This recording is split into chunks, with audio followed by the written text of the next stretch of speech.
Hey YouTubers, it's Charlie. This is going to be my Doctor Who Under the Lake video. I actually did not know this was going to be a two-parter going into it, so I feel like the twist at the end, like the twist ending, was a great setup for the next episode. It'll be interesting to compare how well this two-parter stacks up against the first two episodes, against the premiere two-parter.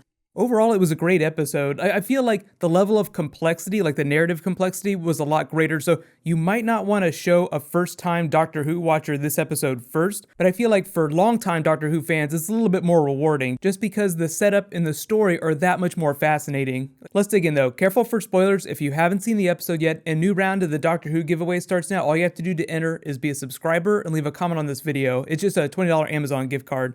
So here we go, starting with top 5 moments. Number 5. The TARDIS is afraid of ghosts. It even sounds the cloister bell to get the Doctor out. If you don't remember what it's all about, the cloister bell is kind of like the TARDIS's ultimate warning light. It goes off flashing, telling the Doctor to get to battle stations. The first time it showed up was actually when the 4th Doctor regenerated in Legopolis into the 5th Doctor. That was actually a big Master episode. But I think it's actually been a while since we've seen the Doctor talk to the TARDIS in that way. Like, what's wrong? What's going on? Like, talking to it as if it's a person. And it kind of is a person. The thing here is that it has something to do with the electromagnetism that the ghost is giving off. It's not the ghosts themselves that the TARDIS is afraid of. I think it's just afraid of something that they haven't explained yet, that we'll find out about in the second episode. The Doctor's temporary explanation is that the TARDIS is afraid of the ghosts because they flaunt the natural order of the universe. They're unnatural. You live and you're supposed to die, which is kind of funny given the conceit of regeneration.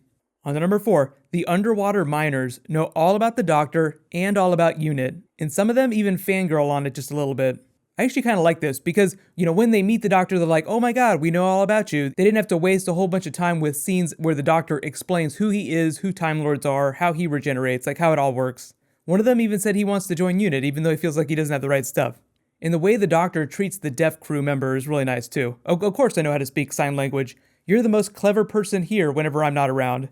I can't remember the last time I saw a Doctor Who episode that made clever use of a character with a disability like that before. The weirdest vibe I got from her though is that she didn't want this character, she didn't want him to go inside the spacecraft, although it was okay for everyone else, despite how dangerous it was. But she just seems like a selfless character in general. Like she's the first person to say, no, I'll stay behind and deal with this. You can all leave. But obviously the crew decides together that they're going to stay.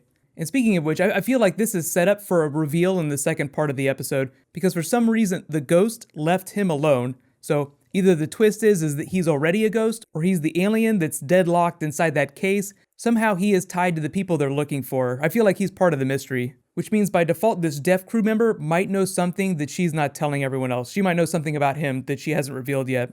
Pritchard here, the mining executive, actually kind of reminded me of Carter Burke from Aliens, the slimy corporate character that's mostly interested with profit, ends up getting himself killed out of his own selfishness. On to number 3, the writing is an earworm, that song that you can't get out of your head. This is a joke about every terrible song that you hear once and you can never forget. Even after you're dead, you keep repeating it. But I'm wondering if this electromagnetic signal that these numbers are representing is part of the reason why the TARDIS can't translate it.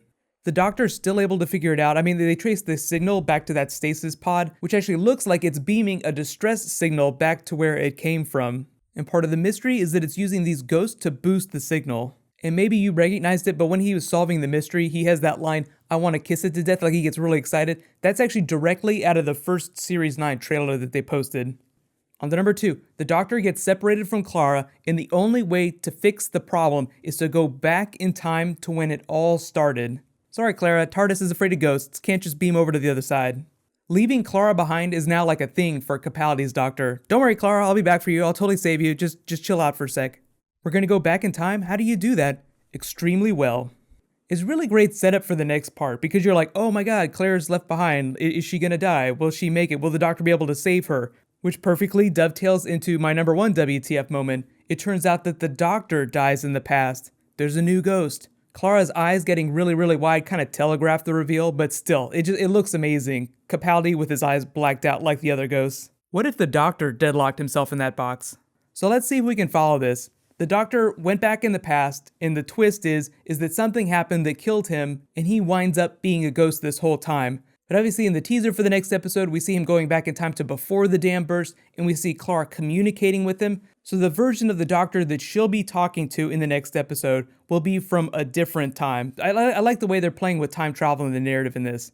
It's a little more rewarding for longtime Doctor Who viewers, which is why I think it might be confusing for people that have never watched it before. But just some really important plot setup you need to remember for next week is that the deaf crew member here has some weird connection to this character here, who the ghosts have some weird connection to.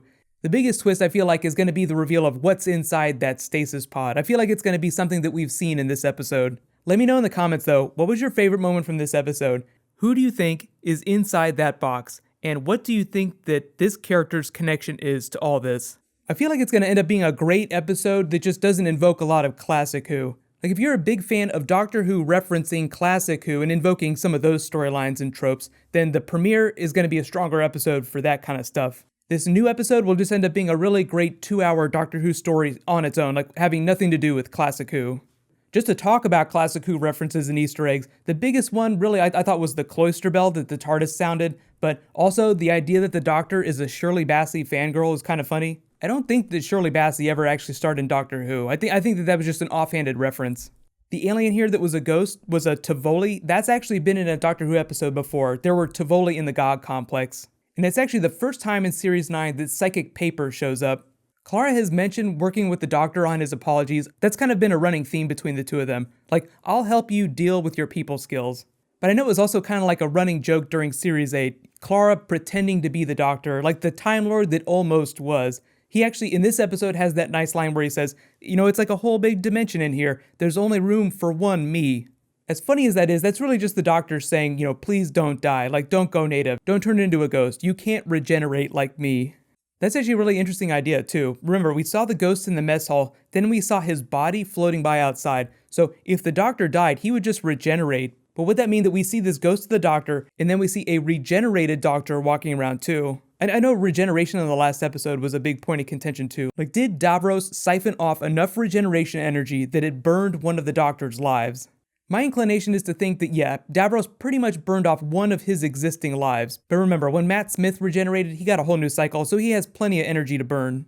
So a lot of things to mull over before next week's episode. In related TV news, lots of huge stuff happening in the next week. So we have a Walking Dead finale tomorrow, or Fear the Walking Dead. Then Flash and Arrow come back next week. Agents of S.H.I.E.L.D. is back, so be sure to follow me on Twitter and Facebook for everything. You can always go to my channel page and look at like my videos tab to see what I've been posting. But there's a lot of really awesome TV coming back this week.